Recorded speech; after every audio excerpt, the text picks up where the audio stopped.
Hi SS family. 2 வாரத்துக்கு முன்னாடி நம்ம ஒரு முக்கியமான விஷயம் சொல்லியிருந்தேன். இந்த வீடை பார்த்துருப்பீங்க. இந்த வீட்டில் வந்து ஒரு சாய் சரண் ஒரு சேலஞ்சு பண்ண போகிறான்னு சொல்லியிருந்தோம். அதுக்கான நேரம் தான் இது. ஸோ சேலஞ்சு என்ன அப்படின்னா, நைட்டு 9 மணிலேருந்து காலையில் 7 மணி வரைக்கும் மொத்தம் 10 மணி நேரம் இருக்கணும். அதுவும் தனியாவா? நீங்கள் அப்படிலாம் சொல்லலையே. இல்லை அப்பா கூட இருப்பான், கவலைப்படாது. அப்படி ஒரு வேளை சாய் சரண் 10 மணி நேரம் தங்கிட்டான்னா அம்மா பார்த்து நல்லா டேக்காம போட்டுடுச்சு. சாய் சரண் இந்த சேலஞ்சில் ஜெயிச்சிட்டானா அவனுக்கு மொத்தம் எவ்வளோ கிடைக்கும் தெரியுமா? மொத்தம் 10,000 கிடைக்கும். ஆனால் ஒரே ஒரு கண்டிஷன் இருக்குது. என்னன்னா, சாய் சரண் 1 பாத்ரூமோ 2 பாத்ரூமோ போனான்னா தாராளமாக போகலாம். ஆனால் அவன் 10,000லேருந்து 1,000 ரூபாய் கிடச்சிருவான். முடியாது. நான் ஏற்றுக்க மாட்டேன். நானாக ஏற்றுக்க மாட்டேன். சரி, 9 மணிக்கு பார்க்கலாம். சாய் சரணோட வீடு பக்கா கண்டிஷனில் ரெடி ஆகிடுச்சு. அவனுக்கு தேவையான பேசிக்கான வசதிகள்லாம் இருக்குது. ஒரு லைட்டு, ஒரு ஃபேனு, அவ்வளோதான். இப்போ அஃபீஷியலாக 9 o'clock சாய் சரணோட சேலஞ்ச் ஸ்டார்ட் ஆகிடுச்சு. ரெடியா? கோ. ஓகே. நான் இப்போ லைட்டாக எரியல. லைட்டு வேணுமா? கிளாப் பண்ணு. அவ்வளோதான். ஃபேன் போட்டுக்க. இந்த போட்டு. ஃபேன் வருதா? 1 ஓகே 2 3 ஓகே. கண்டிஷன் என்ன சொன்ன ஞாபகம்தா? என்னென்ன சொன்னேன்? பாத்ரூம் போனால் கொஞ்சம் எவ்வளவோ காசு குறைச்சிருவீங்கன்னு சொன்னீங்க. 10,000ல் ஒரு 1,000 என்ன பண்ணுவேன்? குறைச்சிருவேன். இதில் 10,000 இருக்குது. சரியா? காசை உன்னோட ஹோம்ஒர்க் நோட் வைக்கிறோம்ல, அதில் கிஞ்சிர போகுது. அதெல்லாம் கிடையாது. ஓகேவா? லேடிஸ் பரதநாட்டியம் வந்து பின்னால் போட்டுக்கிறேன். வாடா எங்கடா போகிற? அங்கே பாரு, மியா போயிடுச்சுடா. சாய் சரண் சரியாக 9 மணிக்கு உள்ளே போயிட்டான். அப்போ வந்து 1 hour, அதாவது 10 மணி வரைக்கும் சாய் சரண் விக்காச்சனி எங்கள் மச்சானோட பையன் 3 பேரும் அவங்க விருப்பம் போல் ஜாலியாக விளையாட்டு இருந்தாங்க. நானும் அவங்கள கவனிச்சுட்டு இருந்தோம். சின்ன பசங்க ஜாலியாக விளையாடுறதெல்லாம் பார்த்தா நாமளும் சின்ன பசங்களாக இருந்துருக்கலாமோன்னு தோணும். சிட்டுக்குருவி ஊஞ்சலாடுதே. இங்க வா கொஞ்சம்.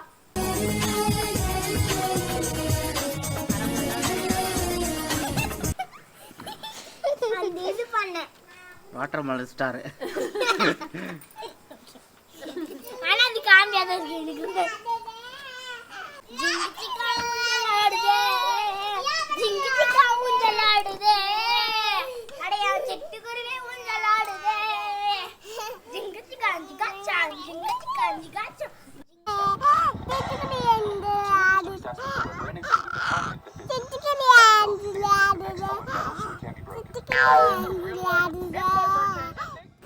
ஒரு வழியாக தூங்க என்ன பண்ணலான்னு யோசிக்கிறப்ப தான் அடடா நம்மளுக்கு பெட்டு இல்லை அப்படிங்கிற யோசனையாக வந்துச்சு.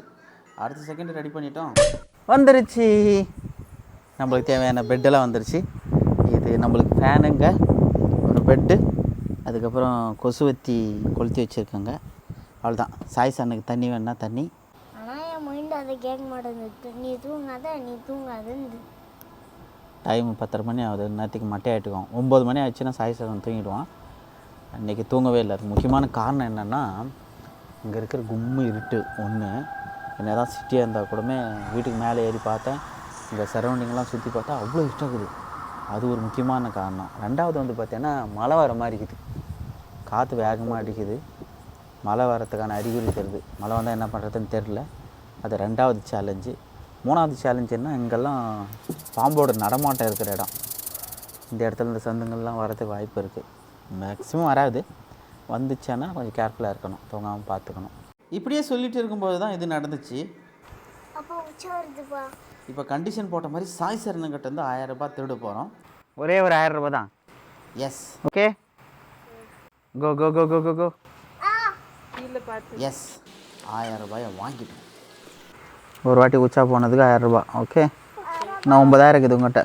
10:30 மணி வரைக்கும் பாட்டு டான்ஸ்னு ஆடின சாய் சரணுக்கு தூக்கம் வந்துருச்சு. ஆனால் தூங்க முடியல.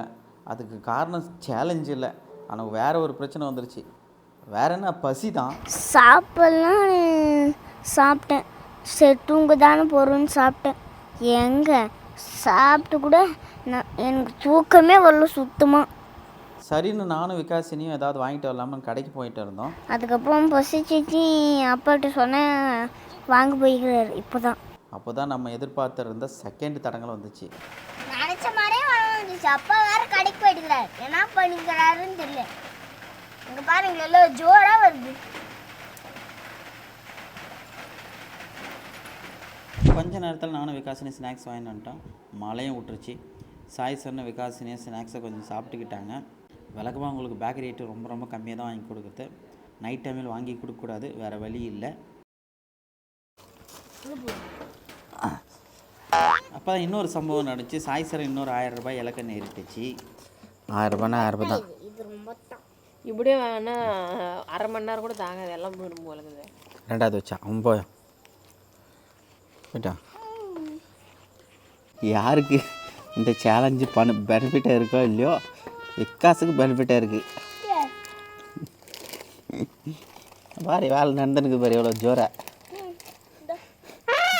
ஸ்டைலாக பாரு. அதனால தான் மேடம் தூங்காம உட்காந்துக்கிறாங்க. டைமு 12:30 மணி. மறுபடியும் மழை வர மாதிரி இருக்குது. சாய் சார் நல்லா தூங்கிட்டான். சரி நாங்களும் தூங்கலாம் அப்படின்னா இதில் ஒரு பெரிய சிக்கல் இருக்குது. ஸோ மழை காலத்துக்கு அதுக்கு ஏதாவது பாம்புக்கும் வந்துச்சுன்னா பெட்ஷீட் வீட்டிலே இருக்குச்சுன்னா என்ன பண்ணுறது? அதனால் தூக்கமே வரல. நாங்கள் இந்த விஷயமெல்லாம் பண்ணுக்கிறப்ப இன்னொரு சம்பவம் நடந்துச்சு. பட் அது மட்டும் உண்மை இல்லைன்னு எனக்கு நல்லா தெரியும். முன்னாடி பரபராக நாங்கள் சவுண்டு கேட்டுச்சு. கோயிலான்னு கூட தோணுது எனக்கு. பட் எலி ஏதாவது இருக்கும், ஏதாவது அமானுஷமாக வந்துச்சுன்னா கொஞ்சம் பிரச்சனை ஆகிடும். பட் அதுக்கெல்லாம் நான் பயப்பட்டோம் இல்லை, அதுக்கெல்லாம் பயப்பட மாட்டேன். சும்மா சொல்லுதா பூனை ஒன்று போச்சு முன்னே, அதுதான் போயிருக்கோம். ஆக்சுவலாக அங்கே நான் நினச்ச மாதிரி ஒன்றுமே கிடையாது. 12:30 மணி. சரி நம்ம இப்படியே உட்காந்துட்டே இருந்தால் எவ்வளோ நேரம் உட்காந்துக்கிறத நானும் இருந்தோம். கேமராவை டைம் லேப்ஸில் போட்டு ஊரு கதை ஊராரு கதை எல்லா கதையும் பேசிகிட்டு இருந்தோம். உண்மையாக சொல்லணும்னா நானும் இருந்தோம் அப்படி தான். இந்து தூங்க சொன்னால் கூட தூங்கவே இல்லை. எப்பயும் ஒன்றா தான் இருப்பேன். எங்கேயாவது போகணுன்னா கூட இந்த கூப்பிட்டே போயிடுவேன். ஒன்றாவே பேசிக்கிட்டு ஏதாவது கதை பேசிகிட்டு இருப்போம். எங்களுக்கு பிடிச்சது பிடிக்காது ஏதாவது ஒன்று பேசிகிட்டே இருப்போம். இப்படி டைம் ஆகிடுச்சு. கரெக்டாக 2:30 மணி வரைக்கும் இப்படியே போயிடுச்சு. டைம் இப்போ 2:30 மணி ஆச்சு. தூங்கலாம் நினச்சா தூங்கவே முடியல. கொசு வேறு செம்ம கடிக்குது. கிளைமேட்டும் சூப்பராக இருக்குது, அருமையாக இருக்குது. அதனால் ஃபேன் போட்டால் பயங்கரமாக குளிருது.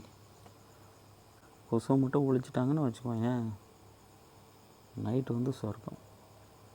கரெக்டாக 3 மணி போல் எங்களுக்கு தூக்கத்தை கண்ட்ரோல் பண்ண முடியல. சாமியை வேண்டிக்கிட்டோம் எந்த வித அசம்பாவிதம் நடக்கக்கூடாது அப்படின்னு. முக்கியமாக பாம்பு கம்பு வந்துடக்கூடாது அப்படின்னு. கொஞ்ச நேரத்தில் தூங்கி எழுந்து பார்த்தா 6 மணி ஆகி போச்சு. தேங்க் காட் யாருக்கும் எதுவும் ஆகலை. நல்லபடியாக 3 மணி நேரம் படுத்து எழுந்துட்டோம். சாய் சார் நல்ல மட்டை ஆகிட்டு இருந்தான். சரி தூங்கட்டும், அவனுக்கு சேலஞ்சு முடியும், இன்னும் 1 ஹவர் இருக்கே அப்படின்னு விட்டுட்டோம். இந்த வீடு வந்து சின்ன குட்டி வீடு வந்து எப்படி பண்ணோம் அப்படிங்கிறத ஆல்ரெடி வீடியோ போட்டிருக்கோம். பார்க்காதவங்க அதை பார்த்துருங்க. அப்போ தான் இந்த வீடியோ எப்படி பண்ணியிருக்கோன்னு தெரியும்.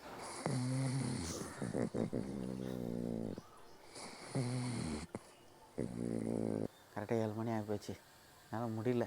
இந்த சேலஞ்சை அவனுக்கு முடித்தா போதும்னு இல்லை, எனக்கு முடித்தா போதும்னுக்குது. தூக்கம் அப்படியே தள்ளுது பாரு. என்ன பண்ணுக்கிறான் பாரு, அப்படியே ஆயா ஃபேன் போட்டு தூங்கிக்கிறான் பாரு. இங்கே காலைல எழுந்துட்டோம், 5:30 காலையில் எழுந்துட்டேன். எழுந்துச்சேட்டேன் உன் சேலஞ்சை முடிச்சுட்டு 7 மணி ஆகிடுச்சு. சூப்பரா டை கைகுறா அங்கே பாரு சிரிக்கிறான்.